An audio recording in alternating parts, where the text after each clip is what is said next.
my name is Nathan and this is my game development presentation.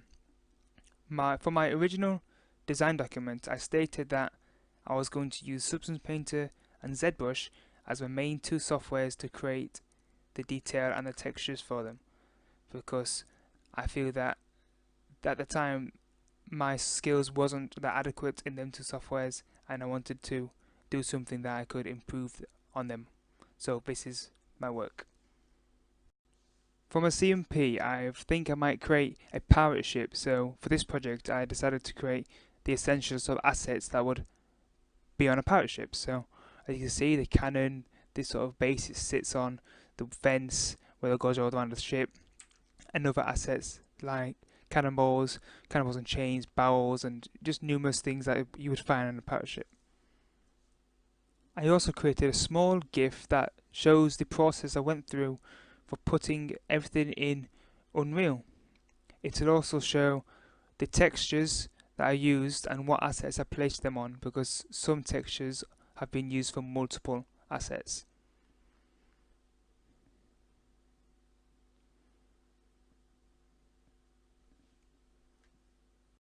I started off by looking at other games such as Assassin's Creed Black Flag and Skull and Bones.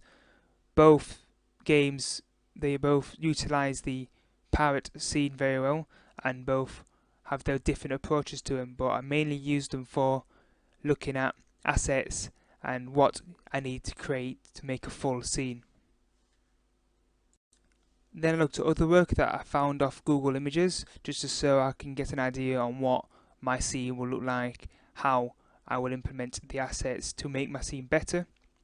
So you see the bottom one, they use numerous assets like cannonballs, rope and barrels. I wanted to make sure I implemented that into my scene. Step 1 into the breakdown of my scene, I decided to model everything in Maya because that's my preferred program to modeling, and also I UV'd everything in Maya as well.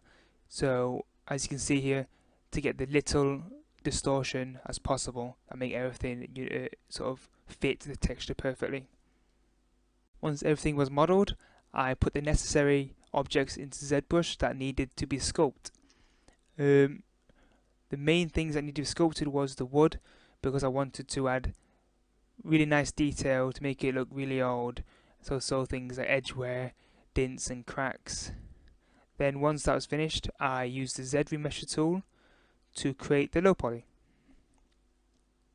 The next step was to bake everything that I've done. So here's an example of that. I obviously created the high poly and then baked it onto the low poly in Substance Painter. You can see here what the end product looks like in the top right.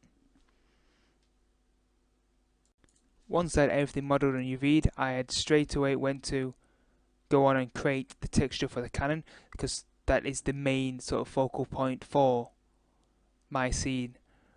I didn't create a texture in Photoshop. I just straight away just went into Substance Painter, added a sort of black sort of color, and then added the dirt and the grunge and edgeware to that by using tools such as the generator tool and the paint tool, so I can add refined little details that the generators didn't do. The next step was to texture the wood. The wood is one of the main focal points of my scene, so I started off by getting some images of Google and then manipulating them in Photoshop, so then I had something that was different and unique.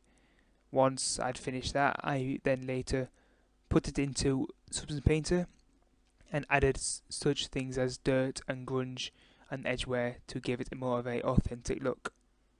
Once everything was textured in Substance Painter, I then exported them out as a packed texture. As you can see in the left image, that the roughness, metal and AO map are all packed, so it makes my life easier when creating instances and stuff like that. The settings on the right are what I used for my instance, and the bottom is what it actually came out looking like. This part is for my texture sheets. I'm only going to show you the sort of main assets that I use in my scene. so you can get a sense on how everything looks and the maps I've used. This is for the Canon. As I use the colour, the normal, roughness, AO, metallic maps, and also the UVs on the right. Try to create them so spaced out as possible, but not sort of too distorted.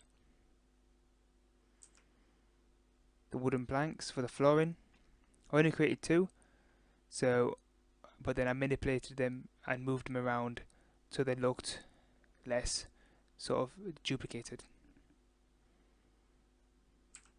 And finally, one for the fence, what usually goes around the whole boat, but in my case it didn't.